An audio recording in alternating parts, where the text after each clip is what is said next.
I got 133.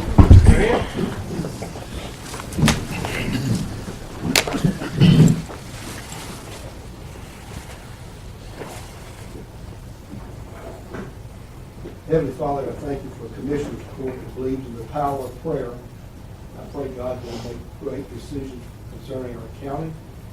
Lord, we'll lift up the family of Derek Kane, Lord, the loss of their son in that accident yesterday.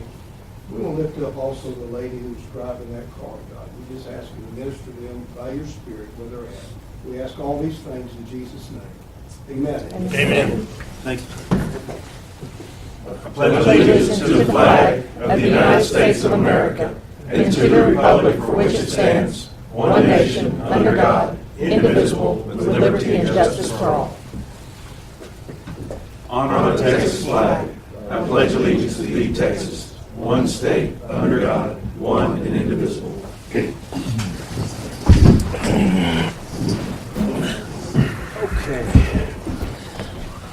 We'll start by opening up court session for comments from court and citizens on items which may or may not need to be placed on the following week's agenda for consideration.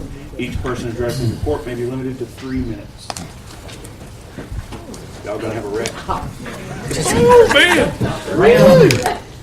I talked with Brett from Maverick Communication, and he's checking with the manufacturer on the shipping to see where the cell phone booster is.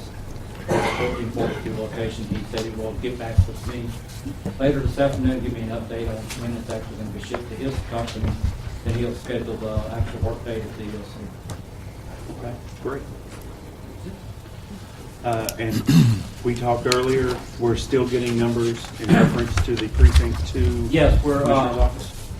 I'm working with two companies on modular building quotes and some rough figures. Right now, our pricing is ranging from one company from $83,000 to $99,000 on a brand new modular building set up on our site. We're still working out the particulars as far as the specs on the inside, as far as the flooring, the walls, the paint, the color, stuff like that. I don't know if any of the flooring will change the price, but the paint color scheme shouldn't and all. We moved a few doors. He just sent me an email right before court about a wall that I had drew up on a print, wanting to know if I could, if I wanted to straighten that wall out. And I told him I was fine with me, because it had a little dog leg in it. And he said that's fine. And so I'm waiting to hear back from him if that's going to be just a change in the drawing and the price stays the same or not. I don't know yet. But that's what we're working on. Then we're going to also get some pricing for what kind of slab. We're going to put slabs, we're going to put runners, or it's just going to be blocked up on a clay pad over there. We're figuring that out too as far as cost-wise for the court. Right now, the building that's there is on blocks and runners. So just to give you an idea, it's a 28-year-old building, and we're looking, I think the best thing for that building would probably be to replace it, but I'm waiting on a quote from a company from Southeast Texas and out of Neyland, contractor that's giving me a price on the rebuild of the existing building to give the court some kind of general idea on price besides the quote that we got from Spall Glass. And for further consideration, next time this comes up, one of the things that is coming up is that the lease. Oh, yes, sir. The lease agreement with Barry Burton with Fast Court approved for a 12-month lease for his office space in Mauriceville, located at 62 in Highway 12. The lease expires around January the 23rd or 25th, somewhere around there. And whether or not we're going to, I'll get more information for the court to see if we can do a month-to-month lease, or if they're going to be set on one-year lease or whatever for the new commissioner to come in and see if we can just buy some time until we get it built in there. Thank you. Judge, Commissioners, I think all of you got a handout on Favorite Parks. I'm not going to go through this whole thing. You can read it on your own time. If you got any questions, feel free to ask. It was a presentation by John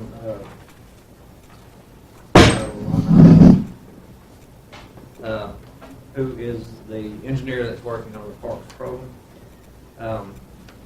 To give us a brief update of where we are, there's a few changes that we've done. And if you recall, on the 428 program, that's where we'll submit all of the damages to FEMA, and if they approve it, then they give us one lump sum of money, but we're tied to use that money for the park, but if for a certain amount was allotted, let's say for the office, and we get it done less expensively, then that money can be moved to another area of the park.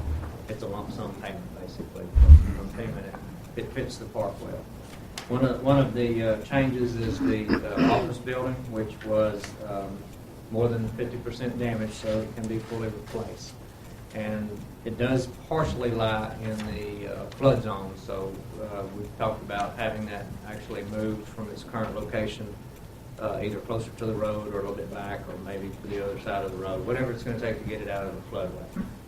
My recommendation would be to still go ahead and raise it somewhat, not as much as we would have to get it out of the base flood, but just in case, because that area is, the neighborhood next door floods quite a bit. So that would be one of the changes. That estimated cost is between $121,000 and $164,000. The other big issue, or the bigger issue, was the bathroom pavilions, which is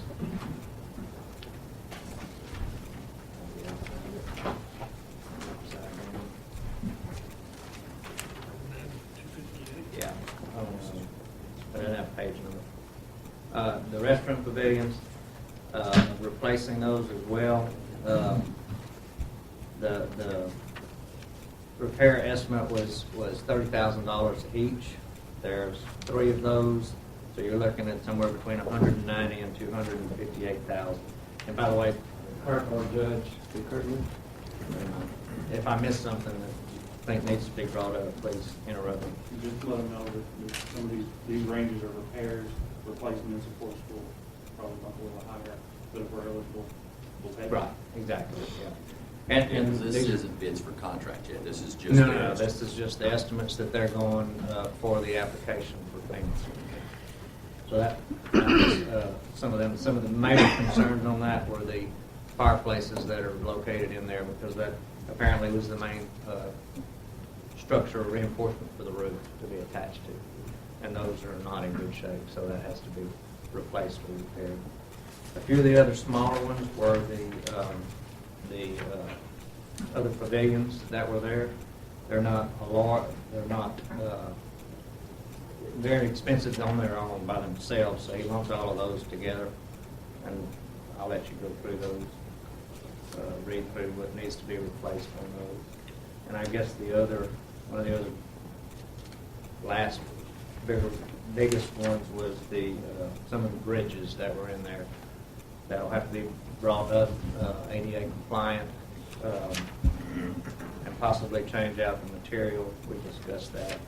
And I won't go into a lot of detail on those, except that some of them will be replaced, some will be, they're being recommended to be replaced, put it that way. And some will be repaired, possibly. And last but not least, the total cost on that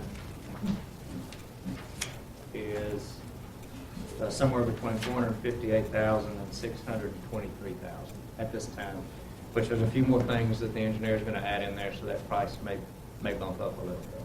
But anyway, that's what the application is going to be based on. And the last thing is the timeline.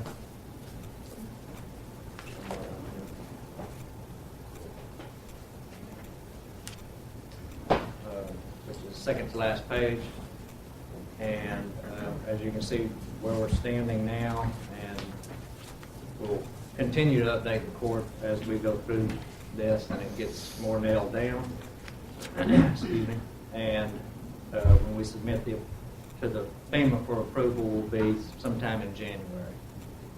And sometime between February and March time frame, we should have an answer back, possibly from FEMA at that point, and move from there. Joe, we're going to coordinate this work with the overall design that we're going to get from the National Park Service? Yes, that was brought into, Sabrina was in that meeting, obviously, and she brought that up into it as well. Anything else?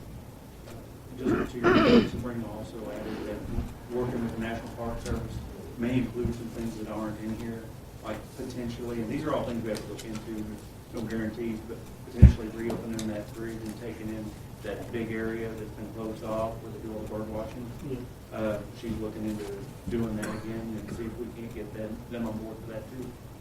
It'd be nice. Yeah, and one of the parts that they do is that they don't offer funding, but what they do is they offer access to a lot of grants. Right. So they'll be able, and once they put their stamp of approval on it, my understanding is that those grants seem to come in a lot easier. So hopefully we'll get some grants to make that part better than it ever was.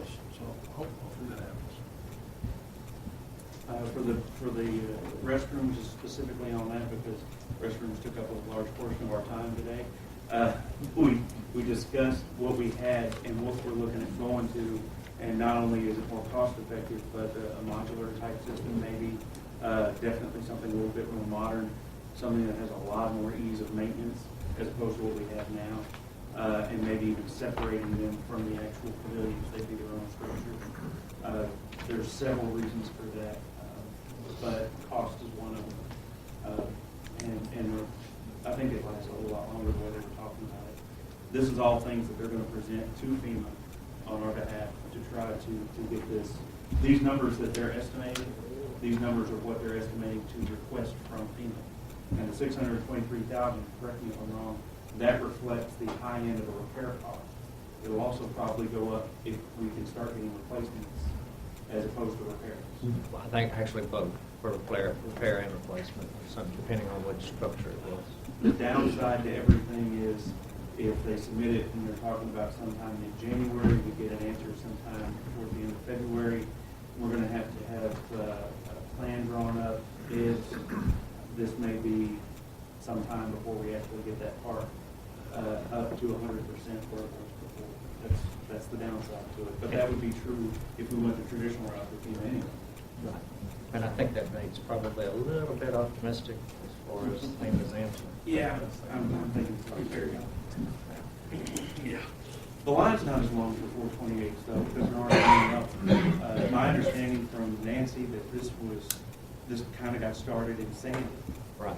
And so it's kind of a new deal that FEMA does. The upside of it is you're not tied to the funding for specific projects, that if you end up with less expenses on it, then that money goes back to FEMA. This is one lump sum thing. But if you run over, then it's out of your pocket. Thank you. While we're talking about new things, could you, just for their sake, a brief update on HAP and what we were just talking about yesterday? And then, of course, we're going to ask you if the checks in. Yeah. Oh, no, it's not. 2 weeks. 2 weeks. The housing program, the housing assistance program, Commissioner Bush is going to be in town on Wednesday the 28th to kick this program off. And in a nutshell, basically, depending on how much help you got or didn't get and how much damage you had under this housing program, the GLO will come in and replace your existing home or rehab it, fix it up if you didn't. It's not a deal breaker. If you did get some insurance money or whatever, they'll just deduct that because you can't have duplication of benefits. But it's a good program. It existed during Ike, and it's a long-term program because I think we're still finishing up some of the last homes that were awarded during Ike 10 years later. So it is a long-term program. It takes a while to get all those structures or homes rebuilt. They will be accepting applications. I think they'll start Wednesday. They'll be set up at the Expo Center to take those applications next Tuesday. Their operating hours will be, correct me if I'm wrong, that was the email I got, will be Tuesday through Thursday from 9 to 4. And I think the citizen themselves has to do their own application, but if you have questions or need some guidance to get pointed in the right direction, we're trying to make sure we can have those answers available for you. And I don't have it with me, but there's a 1-800 number that can get you guys after court if you would like, that they can call directly to FEMA. And then they have to apply directly, not FEMA, I'm sorry, the GLO. Thank you, gentlemen. And actually, if you guys want the flyer itself, I'll give it to you. I got it. Oh, yeah. You said the commissioner is going to be in town. He is, What well, time? he's coming regionally, I'll say that. Okay. Do we know where? I mean, is it going to be at one? Specifically, we don't know where Yeah. yet, but he just says it's going to be in the region. He's coming down to kick this program off. Right. They actually bumped it up because he's going to be here. Or will be here. Anyone else? Anything for Chris? Four? Real quick, while the court's here, we're in open session, and the treasurer, we're going to need your help on this. Just as a heads up, the calendar says that 2 of our upcoming court dates, one's on Christmas and one's on New Year's Day. Obviously, we're not going to have court on either of those days. So we do have to have court once during that time frame, though, for the approval of payroll. So do we have any suggestions? You should all have it in your email. If you don't now, just send it an email. But we're going to have to set up a court one day during that time, if for no other reason than for that.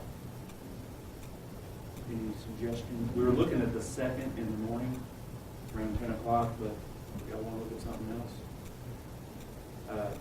I know, Christie, you have to have it you've got a little tighter range than we do. I gotta have the totals by Wednesday. I'm not too sure I could have them on Monday morning. Yeah, I think Monday would be a problem. Mhm. New Year's Eve day. Well, and then we have to wait till Monday morning for any weekend corrections before we can even start really processing. Okay. If y'all don't have any suggestions at this time, then would y'all please send an email in and just let me know so we can get it posted within the 72 or outside the 72-hour period.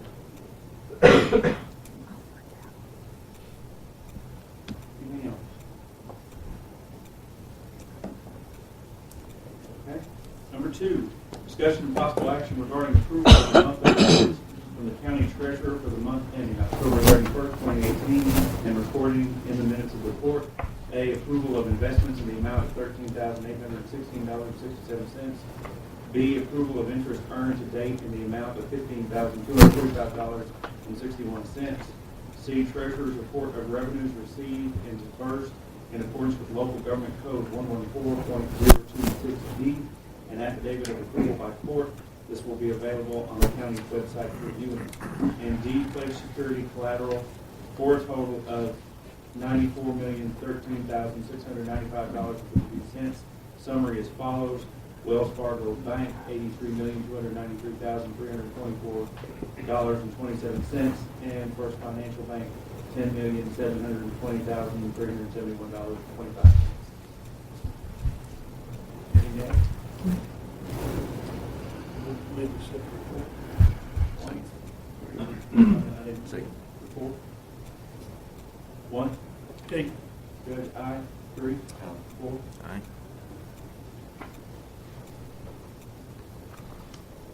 I'm sorry, I apologize, Randy, for the, I forgot to mention Commissioner Precinct 2.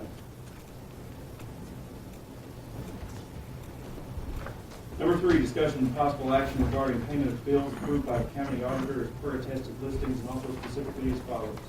A, $78,948.82 to the Texas Association of Counties Health and Employee Benefits Pool from the General Fund 001-101-51270 for group medical, dental, life, and retiree insurance under the age of 65 for November 2018.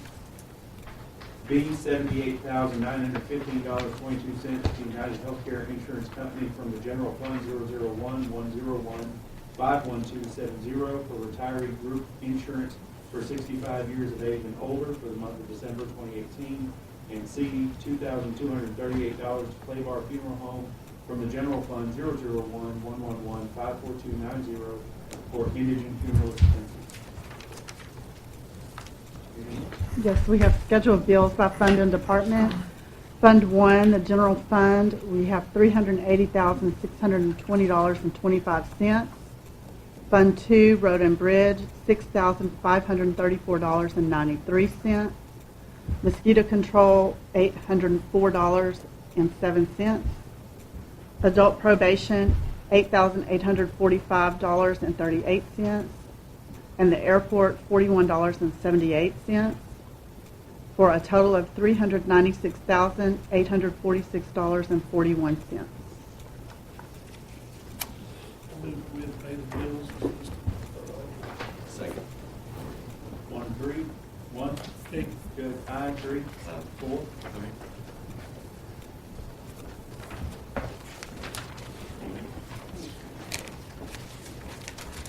Number 4, discussion and possible action concerning issuing of a resolution supporting the city of Vidor in their endeavor of requesting the general land office to remove the requirement to choose either the buyout or acquisition program, but not both, for the Hurricane Harvey recovery funds. For court, I spoke to Ms. Grimion, legal advisor. We have the one resolution here, which I can go over. It's the support resolution, am I correct? Yes. And then we have, it's kind of a shell for a resolution of our own. Yes. Which we would need the data probably from your office, Joel. We don't have the data yet for that one, so we wouldn't be able to see that one yet today.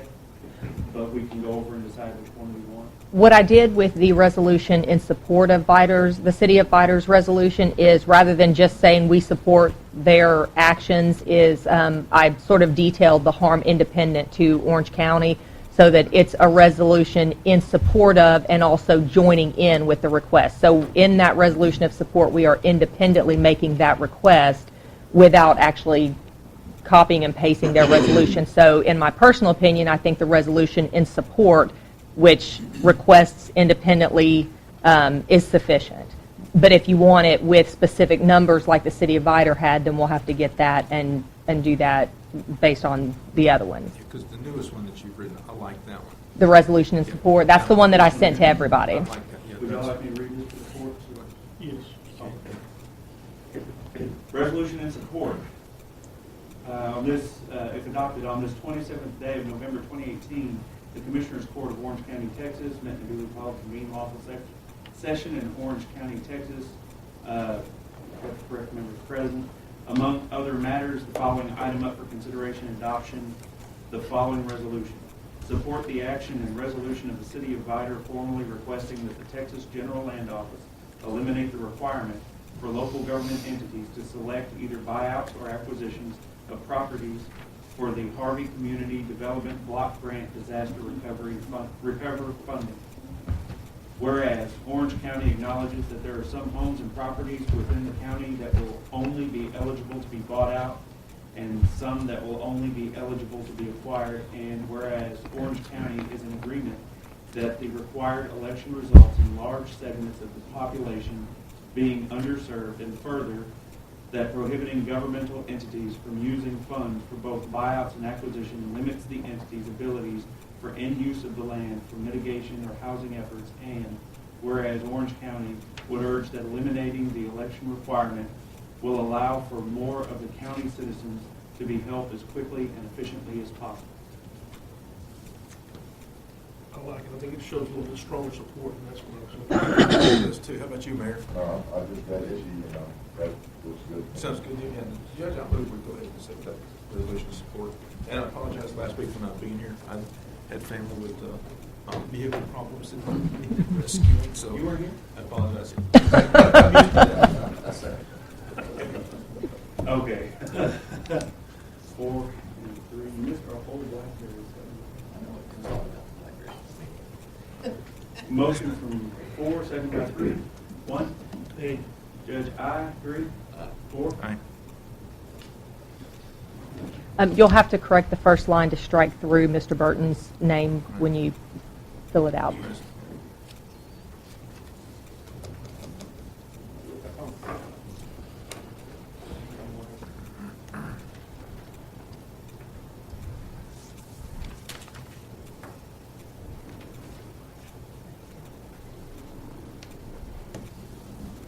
Also, just just a typo, it's not a big deal, or I'm wrong, which is entirely possible.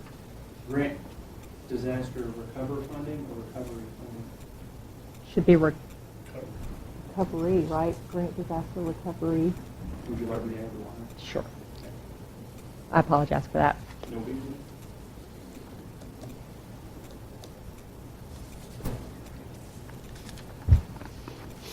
I did look over it, and this only requires my signature. Yes, because it resolves that the court is authorizing you to sign on behalf of the court. On the second page. Oh,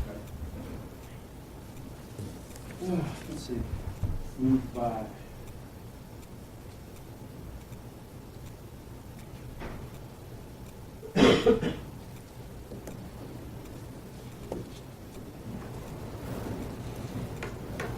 If you prefer in the future, I can put it where it has all of y'all's signatures. I just thought that might be easier. I'm just used to it being that way, but Okay. it's not required. It doesn't have to. I was just making sure. I wasn't-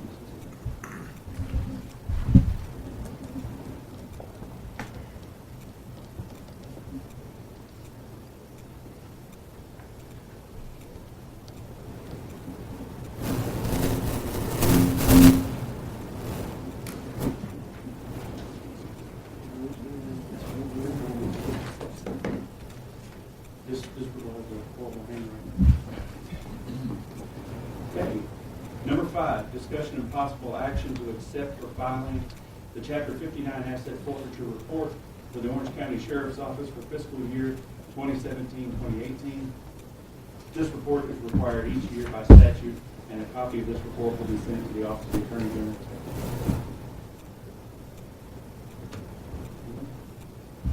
Anything, Chief? Okay, anything?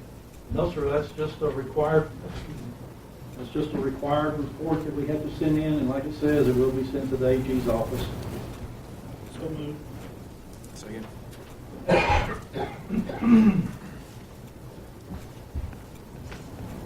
second? Yes, sir. 1 and 4. 1. Pete? Judge, aye. 3. 4. All right.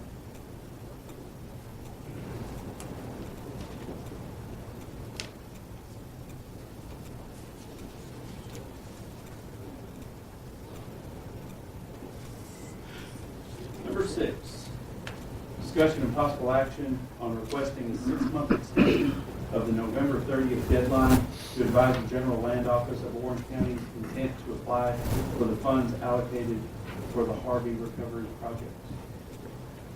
Judge Commissioner, with the action that was taken last week, approving that, I would ask that this be a no action. So you don't want to comment? Yes, sir. We approved it last week, so it was on there prior to. You know, so this is a duplicate.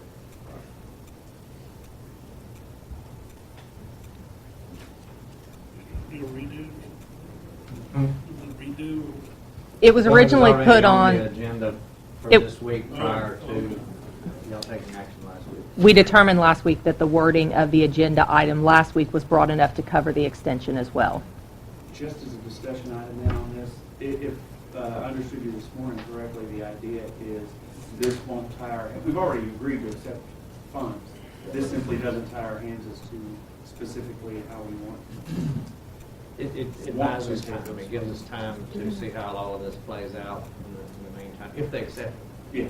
I'm assuming they will. All right.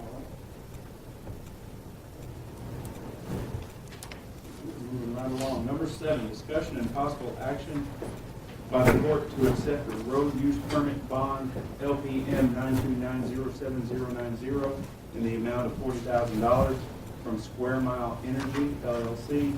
This bond is to ensure any damage done by the movement of oil field equipment into and out of the site on South Peel Road is repaired at no expense to the county. Pretty well sums it up. The company wants to move in an oil rig. They're going to use South Teal. They'll be coming from Highway 87 and you go down South Teal about 1.4 miles to a private road they have. And it should cover us in the event they damage the road, bringing in the rig or taking it out. And what we normally would do is go out and do a a visual survey of the road before they do the work, and then after, compare them and see if there's been any damage. Any time frame on how long it's gonna take to do this? The bond that they gave us is for 1 year.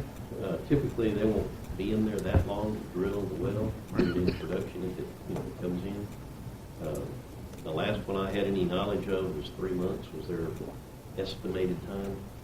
So, I would suspect that they'll be in and out long before this bond will expire. I do too, but because you've got it worded on here, road use permit bond, are you kind of modeling that after TxDOT's road use permits? No, that's just what we've been calling Or it. that's what you're calling it? Right. Okay, well, because my only question was, that we've run into that before about, well, we're going to look into this situation, what occurred. Well, we couldn't say that this truck did this damage on such and such day. Can we go ahead and set that as like a weekly pass out there to go out and inspect that section of that road? Yeah, we can do that. It is difficult because, what typically happens is unless they just collapse something and you can pin it down to something they move through there, they'll, try to say everything's just normal wear and tear. We had a big issue on Church House Road. Right. You remember a couple of years ago with that mothball food store. Well, and I agree. I think we need to be a little more vigilant on this. You know about the one that we just had on North Burton. We need to be a little more careful with this. We don't want them to issue these bonds just because it's some formality. I want them to make sure they're not tearing up our road. We've had a problem really bad, and if we have to call them on it, they'll call them on it. That's business. But I sure don't want the roads getting tore up, and now we got that. I don't know how else to put it. Unintentional speed bump out there. We don't want to have that happen anymore. So let's keep an eye on it. Sure. Are you still looking into how we're doing these? Did you want to bring that back to court at some point? Well, I do think that the amount that we currently have set is way too low. I did a quick calculation before court using the prices that we're using right now for materials and labor. And where this is $20,000 per mile, which is on our permit, we'd have to have, I guess, a resolution to change it. But using our current values, a typical road, 22-foot wide, which is a lot of our roads, some are narrower, some are wider. A 22-foot wide road for 1 mile with what we normally do in the summer as a rehab would cost about $156,000 per mile. So, and we're at $20,000 per mile. So we need to jack that up a considerable amount. It's not on the agenda for today, but I'd like you to get that to the court for our consideration as soon as we can get this moving. I Well, think you're I right. guess It had been looking for a long time. I guess that brings up a point. Do we have time to no action is and put it on the agenda and change that amount next? Well, they actually wanted to start, if you see the date on there, it was dated to start in October. Now, they didn't get it to me even by the date they showed it there. But, I guess we could, not take any action, go back to them and say, hey, you need a higher bond.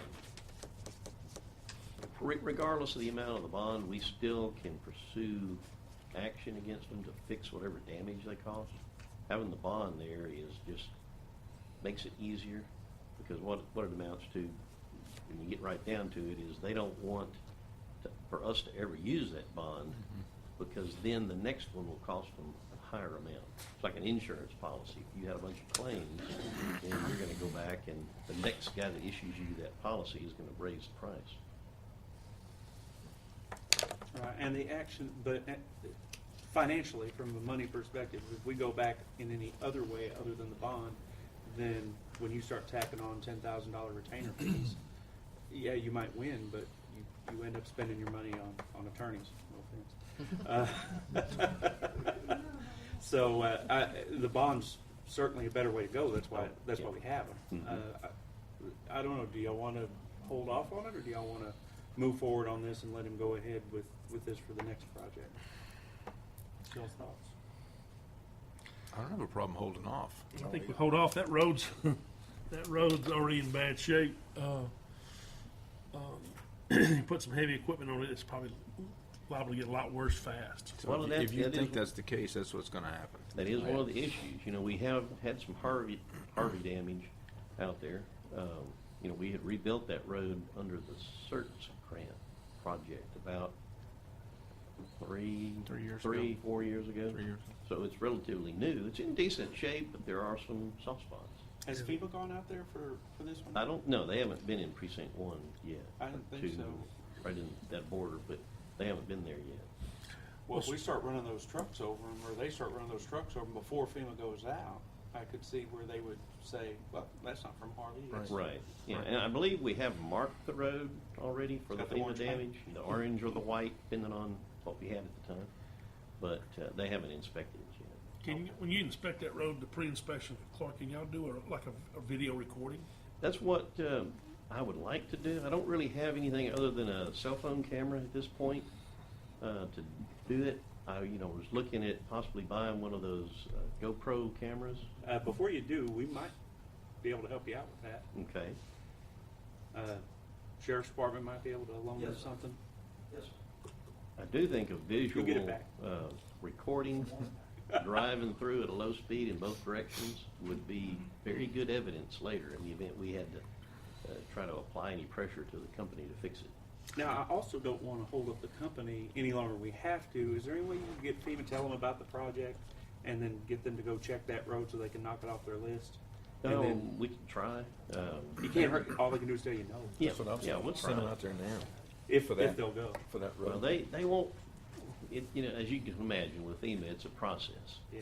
You have to get somebody farther up the line to schedule the inspection of that road before the inspectors will go to that road.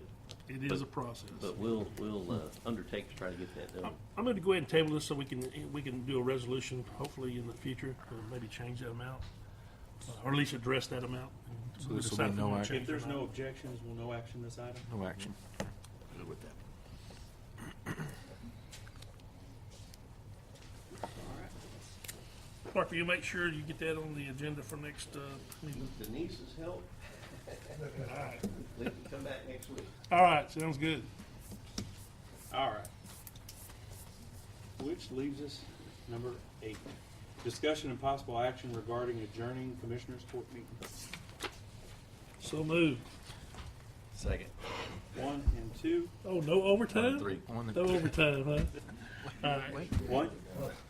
Hey, Judge, I 3. But that's one. Oh, I'm sorry. 1 and 3. 1 and 3. Two, not here. I'm sorry. I got a holistic clairvoyant. Did we miss the part about the 7 overtimes to LSU and Aggies? no, we didn't. I think it was missed. It was missed. Well, I vote aye, Judge. Yeah. We are adjourned.